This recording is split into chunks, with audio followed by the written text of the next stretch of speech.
Hey, it's me, Vivian again. A provocative title I put up there, didn't I? Before I start, I would like to thank my dear friends Kelly and Macey for giving me the permission to use pictures of their fabulous cat Smokey, who acknowledged my presence by fabulously scratching the back of my hand during my stay at their place. I remember that, Smokey. Also, an Asian myth says that if you feature a lot of cats in a video, it will go viral. So the day is January the 26th, and we're officially 5 days away from a new lunar year, and the next year would be the year of the horse. Well, the horse is the 7th animal in the Chinese zodiac cycle, also known as 生肖. A full cycle of 12 years is represented by the following animals: the mouse, ox, tiger, rabbit, dragon, snake, horse, sheep, monkey, chicken, dog, and pig. Notice something? How about we take a look at the 28 星宿, a system ancient Chinese used to divide the constellation. And each mention was also represented by a creature. I did not say animals because 5 of them were legendary creatures such as the dragon, but the other 23 animals were very common in ancient China.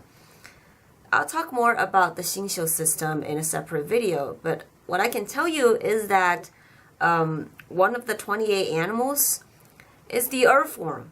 But curiously, one animal was not on the list.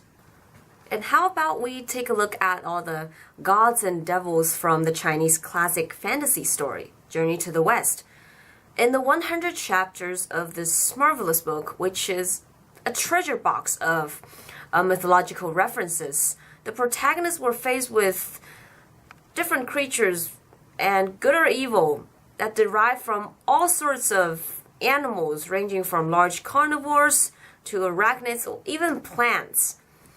And many of the characters find their origins in domestic or foreign religions. But not for once have they encountered a being that was even close to what we may call a cat. Not just this. While animals from the zodiac system frequently appear in Chinese proverbs and slangs, each carrying multiple cultural indications, cats were largely absent. Texts and art that featured domestic cats didn't appear until maybe the Tang or Song dynasty. But why? Did the Chinese not like cats enough to include them in myths or idioms or art? Probably not. I mean, definitely not. Because who in their right minds would not like these little... Aww. Plus, cuteness has very little to do with whether an animal gets to appear in our myths and traditions. I mean, when you think about it, reptiles like snakes and amphibians like frogs were probably worshipped for their reproductive powers rather than their appearances. But hey, cats have more to offer than just their cute... Aww. You see, they also help get rid of rats, which have posed threats to farmers ever since agriculture became a thing. So you have the cat, an adorable little creature that helps protect your food. Why in the world would the Chinese completely ignore them? I mean, it would be an unimaginable conspiracy, which involves every Chinese that has ever lived, for my ancestors to leave cats out of our culture and traditions unless we simply didn't know cats existed. Although cats today have made it to every continent of the world, we know that they most likely originated from the Middle East and later spread to the rest of the planet. I remember an episode of Animal Planet's famous countdown show, The Most Extreme, which listed the domestic cat as the world's 3rd most successful animal invader, coming right after the mice and the cockroach. So maybe cats just were known to the Chinese during the time when most of our myths were established, and by the time they have been introduced and eventually domesticated, all the places have been filled. Poor cats. No God position for you. However, it is unclear when cats arrived in China. Most believe that the time may be around the East Han Dynasty, although literature and archaeological evidence have suggested otherwise. A recent paper showed that cats may have been domesticated in China since as early as 5,300 years ago. And Li Ji, the Book of Rites, which was written during the Warring States era, was one of the few documents that actually mentioned cats.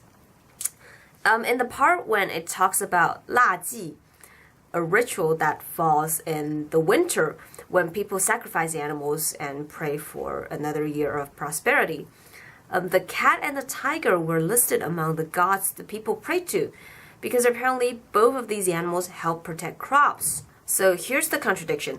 If cats have appeared at such an early stage and have been worshipped as a farmer's protector, why would they be absent in most of the mythological systems I mentioned earlier?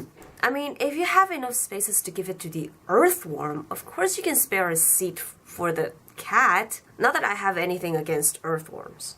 No, it's not discrimination. Fine, earthworms are good. They're fabulous. If you take a quick look at the timeline, there's really seemed to be an uncanny gap. Like, where have cats gone? Like, were they summoned by an outer space feline warrior to plan and come back during the internet era to take over Earth? Or did they just go back to Egypt for, I don't know, better burial services?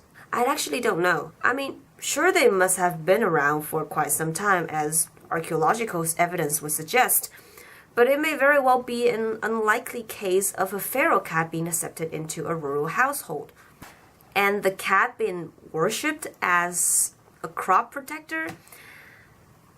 It may have resulted from misunderstanding, because Li Ji may not be talking about cats at all. Because the Chinese character for cat, Mao, which was used in Li Ji, have also been used to refer to other animals. For example, the raccoon dog, which is completely different species from the cat, the dog, as well as the raccoon. I mean, the raccoon dog is a native species in East Asia, and it has many names throughout the history. Some of them had just happened to include the character Mao, which means Li Ji may very well be referring to a completely different species, and not the cat.